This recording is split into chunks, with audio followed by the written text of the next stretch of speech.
আচ্ছা ঠিক আছে, আমি ব্যথা পেলে কিন্তু চিৎকার দিব। আপনি ওড়নাটি হাতে রাখুন, মুখ চেপে ধরতে পারবেন। তার আর দরকার নেই। তুমি দেখো, তোমার ভালো লাগবে, আরাম লাগবে। আর তোমাকে আমি কষ্ট দেওয়ার জন্য এখানে আনিনি। প্রিয় বন্ধুরা, কেমন আছেন সবাই? আশা করছি ভালো আছেন। আপনাদের মাঝে আজকে শেয়ার করব আমার ভাই ও ভাবির বাসর রাতের কিছু মুহূর্ত। তো ভিডিওটি শেষ পর্যন্ত দেখতে থাকবেন, আর নতুন দর্শক হয়ে থাকলে চ্যানেলটি সাবস্ক্রাইব করে সাথেই থাকবেন। সুন্দর মেয়ে বিয়ে করতে পেরে রানা বিকেলে বাজারে গিয়ে রানা একটি জেলি, একটি সস, কিছু আচার আর এক প্যাকেট স্যানিটারি ন্যাপকিন কিনল রানীর জন্য। রাত 9টায় আবার ভাতের টেবিলে দেখা। ঘড়ির কাঁটা একসময় 10টার ঘর পেরোয়। নিঝুম গায়ে চারদিকে ছড়িয়ে পড়ে সুনসান নীরবতা। বাইরে ঘুটঘুটে আধার, মনে হচ্ছে ভুতুড়ে পল্লী। বসার ঘরে রানার বিশাল বইয়ের সংগ্রহ আছে, দৈনিক কাগজ আর অনেক সাময়িকী। আনমনে পাতা উল্টাচ্ছিল রানা। অমনি দরজার আড়াল থেকে ডাক দিলেন মেজভাবি, যাকে আড়ালে রানা ডাকে নবাবজাদি। মনে মনে বলে হারামজাদি। মানে বড় হলেও মেজভাবির বয়স রানার অর্ধেকের মতো হবে। সংকোচের কারণে রানার সঙ্গে তেমন কথাবার্তা হয় না। টুকটাক অনিয়মিত কথাবার্তা চলে। বয়স যাই হোক, রানার বিশ্বাস মেয়েটা খুব চালু মাল। বেকুব টাইপের হলেও ভেতরে ভেতরে অনেক চালাক সে যাই হোক, আসছি বলে উঠে পড়ল রানা। শৌচাগারে হাত মুখ ধুয়ে তলপেটের চাপ কমিয়ে দুরু দুরু বুকে রানীর ঘরে গেল রানা। অর্ণব থেকে কেনা বিয়ের 12,500 টাকার খয়েরি শাড়িটা পরে বিছানায় বসে আছে রানী। বিয়ের অনুষ্ঠানে পার্লারের অতিরিক্ত সাজ রানার মোটেও ভালো লাগেনি, কিন্তু এখন দারুণ লাগছে রানীকে। একটি টেবিলে কয়েকটি মিষ্টি, আপেল, কলা, একটি জগ আর একটি গ্লাস। আলনায় এলোমেলো রানীর শাড়ি। ঘরময় চমৎকার সৌরভ ভেসে বেড়াচ্ছে। এ গন্ধ কি 6 বছরের চেনা জানা রানীর শরীরের, নাকি দামি পারফিউমের? শাড়ির আঁচলটি বিছানো ডান পাশে। সেদিকে ইঙ্গিত করে মুরুব্বিয়ানা কণ্ঠে বলল ভাবি, পাঞ্জাবি পরে শাড়ির আঁচলে দুরাকাত নামাজ পড়ুন। এসবের কি দরকার ছিল? এত দামি শাড়ি, আমার ভারে তো সব পাথর পুঁতিচুমকি নষ্ট হয়ে যাবে। এটা নিয়ম, তাড়াতাড়ি নামাজ শুরু করুন। জো হুকুম বলে শাড়ির আঁচলে দাঁড়ালো রানা। নামাজ শেষ করার আগেই দুষ্টু চোখে এক পলক তাকিয়ে দরজা টেনে দিলেন ভাবি। এখন ঘরে শুধু দুটি প্রাণী। কে কি বলবে, কি করবে বুঝে উঠতে পারছে না। বাংলা চলচ্চিত্রের মতো এ বাসরে ফুলের সাজ নেই, নেই কোনো জমকালো আয়োজন। তারপরও যেন তারা মহাসুখী। মনে পড়ছে দুজনের তরি, কত প্রতিকূলতা ডিঙিয়ে ভিড়েছে কুলে। অকুল সাগরে কুল পেয়েছে দুজন। কত বিশ্বাস অবিশ্বাসের দোলাচালে ঘুরপাক খেতে খেতে দুর্গম পথ পাড়ি দেওয়া। একে অপরের কাছে আসা, পরকে আপন করে নেওয়া।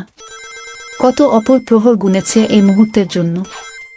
ভাবনার সাগরে হাবুডুবু খেতে খেতে একসময় রানার দুপায়ে রানীর হাতের ছোঁয়া লাগে। পুলকিত হয় রানা। না না, একই করছো? ভাবি বলেছেন সালাম করতে হবে, নইলে স্বামীর অমঙ্গল হয়। মঙ্গল অমঙ্গল প্রকৃতির লীলা, এতে মানুষের কোনো ভূমিকা নেই। মা বাবা, ভাই, আত্মীয় স্বজন, এমনকি শহর ছেড়ে আপনার কাছে এসেছি। আপনি আমাকে দেখে শুনে রাখবেন, কথা দিন। তুমি কি বোঝ না, তোমাকে ছাড়া আমি অসহায়। মাছ যেমন জল ছাড়া বাঁচতে পারে না, তেমনি তুমি ছাড়া আমার বাঁচা হবে না। সেটা আমি বিশ্বাস করি, কিন্তু তারপরও আমাকে কথা দিন প্লিজ। কথা দিলাম, তবে তোমাকেও কথা দিতে হবে, বিশ্বাসের অমর্যাদা করবে না। আমিও কথা দিলাম, জীবন গেলে যাবে কিন্তু বিশ্বাসের অমর্যাদা করব না। এরপর রানার মনে পড়ে সবুজের কথা, যে বন্ধুটি নাকি বিয়ের পর বউয়ের সারা শরীরে চুমোয় চুমোয় ভরিয়ে দিয়েছিল। রানা কি তেমনটি করবে, নাকি গল্পগুজব করবে? বুঝে ওঠার আগেই রানী বিছানায় কাত হল। আসলে বিছানায় হাঁটু মুড়ে বসে থাকতে থাকতে তার পায়ে ব্যথা হয়ে গিয়েছিল। অমনি রানা পাশের বালিশে হেলান দিয়ে কথা শুরু করতে চাইল, কিন্তু রানীর চোখ বোঝা দেখে দুষ্টুমি মাথাচাড়া দিয়ে উঠল। তার ঠোঁট ছোঁয়ালো রানীর কপলে। চমকে উঠল রানী, বলল, বাতি না নিভিয়ে কেউ এমন বেহায়াপনা করে? আমার বউকে আমি যেমন খুশি তেমন করব। কার কি তাই বলে বাতি না নিভিয়ে? আমার বুঝি শরম করে না? ঠিক আছে, নিভিয়ে দিচ্ছি। এরপর উত্তেজনায় কে কি করেছিল, কখন ঘুমিয়ে পড়েছিল কারো মনে নেই। এমনকি সময় কত হয়েছিল তাও দেখার গরজ অনুভব করেনি কেউই। এভাবে একদিন বিয়ের 1 সপ্তাহ ছুটি শেষ হয় রানার। কিন্তু কেউ জানত না রানা রানীর আরেক অধ্যায়ের খবর। রানীর বিয়ের ফুল তখনও শুকোয়নি, হাতের মেহেদি রঙও মোছেনি।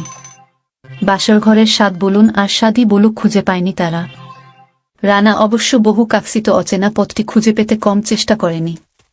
কিন্তু রানী তো রক্তপাত হবে, আমি ব্যথা পাচ্ছি, ও মা গো, ও বাবারে, দোহাই এখন আর নয়, আমার ঘুম পাচ্ছে বলে রানাকে ঠেকিয়ে দিয়েছে। এ লড়াই চলেছে দিনের পর দিন। রানা যতই সক্রিয় হয় মোষের মতো ঠিক ততটাই নিষ্ক্রিয় হতো রানী। রানা সাহস দিত, রানী কিচ্ছু হবে না, তুমি ভয় পেজো না। না, এখন নয়, আর কটা দিন যাক, বিশ্বাস করুন খুব কষ্ট পাচ্ছি। কি যে বলো না তুমি, দুনিয়ার কোটি কোটি মেয়ে প্রথম প্রথম এসব কষ্ট সহ্য করেছে না। না, আমি পারবো না, প্লিজ তুমি আমাকে বিশ্বাস করো, ব্যথা পেলে আমাকে বলবে, আমি আর ব্যথা দেব না। আপনি জোর করছেন কেন? জোরের বিষয় নয়, তোমাকে কেউ মিথ্যে ভয় দেখিয়েছেন। একবার হয়তো সামান্য ব্যথা পাবে, পরে সব ঠিক হয়ে যাবে, এমনকি তুমি তখন আরো বেশি বেশি চাইবে। আচ্ছা ঠিক আছে, আমি ব্যথা পেলে কিন্তু চিৎকার দিব। আপনি ওড়নাটি হাতে রাখুন, মুখ চেপে ধরতে পারবেন, তার আর দরকার নেই। তুমি দেখো তোমার ভালো লাগবে, আরাম লাগবে। আর তোমাকে আমি কষ্ট দেওয়ার জন্য এখানে আনিনি। এভাবে কতদিন কত রাত গেছে মনের সঙ্গে মনের, বনের বাঘের আগে মনের বাঘের সঙ্গে লড়াই করে। সে কাহিনী দুনিয়ার কেউ জানে না, জানতে চায়নি কেউ। এ কথা সত্য, এসব গায়ে পড়ে কারো সঙ্গে আলাপ করার মতো বিষয় আসলেও নয়। আসল কাজ ছাড়াই অনেকটা বিনা দোষে প্রচণ্ড শীতের মধ্যেও লোকলজ্জার ভয়ে প্রতি সকালে গোসল করেছে রানা। রাতে একসঙ্গে ছিলে অপরাধেই যেন অনিচ্ছা সত্ত্বেও মা বাবার একমাত্র আদরের কন্যা রানী বরফ শীতল পানিতে গা ধুয়েছে। এতে দুজনেরই সর্দি কাশি মাথা ব্যথা লেগেই ছিল। কথায় কথায় হাসতে হাসতে কাশত দুজন। তখন রানার বাবা বলতেন, রানা, বোমাকে 1 পাতা হিস্টাসিন এনে দিস। রানীর শাশুড়ি জোর গলায় জবাব দিতেন, হিস্টাসিন বাসায় আছে, কিনতে হবে না। এভাবে দিন যায়, সপ্তাহ যায়, মাস যায়, কিন্তু রানার পরে লোকজনের স্বপ্ন পূরণ হয় না।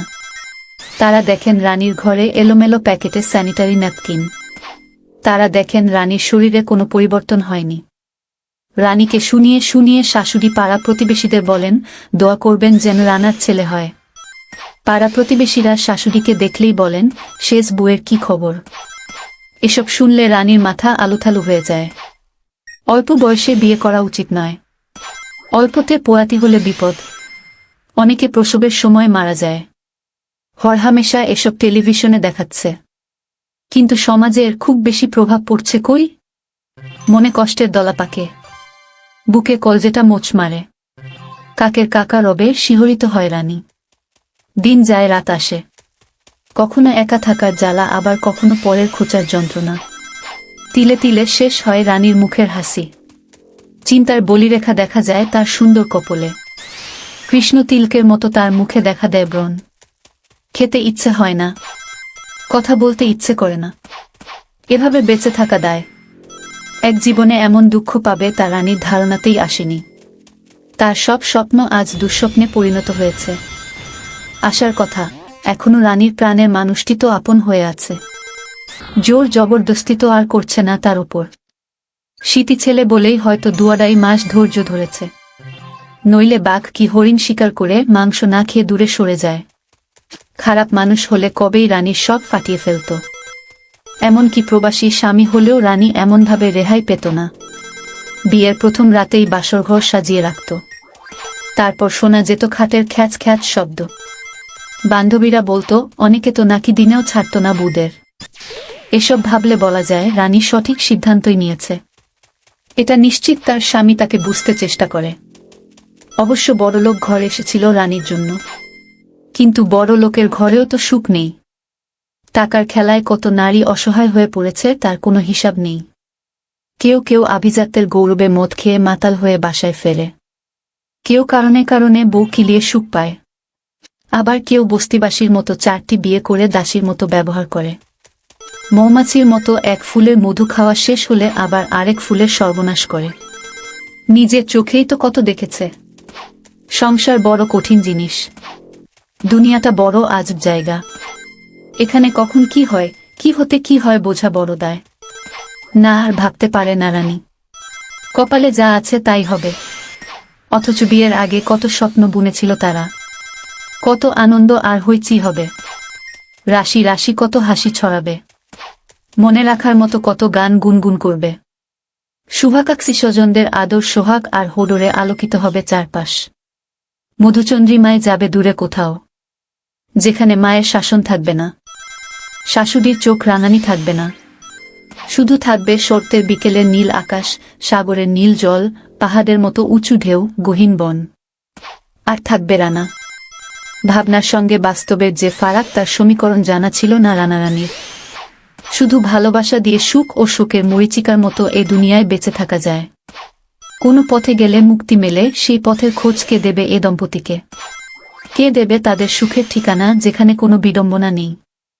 আসলে তেমন কোনো পথ বা ঠিকানা জানা আছে কারো? প্রতিমভাবে রানারানী, যারা হতে পারত আরব উপন্যাসের চেয়েও ভালো নায়কনায়িকা। প্রিয় বন্ধুরা, ভিডিওটি যদি ভালো লেগে থাকলে তাহলে ভিডিওটিতে লাইক করবেন, আর এখনো যারা এই চ্যানেলটি সাবস্ক্রাইব করেননি জলদি সাবস্ক্রাইব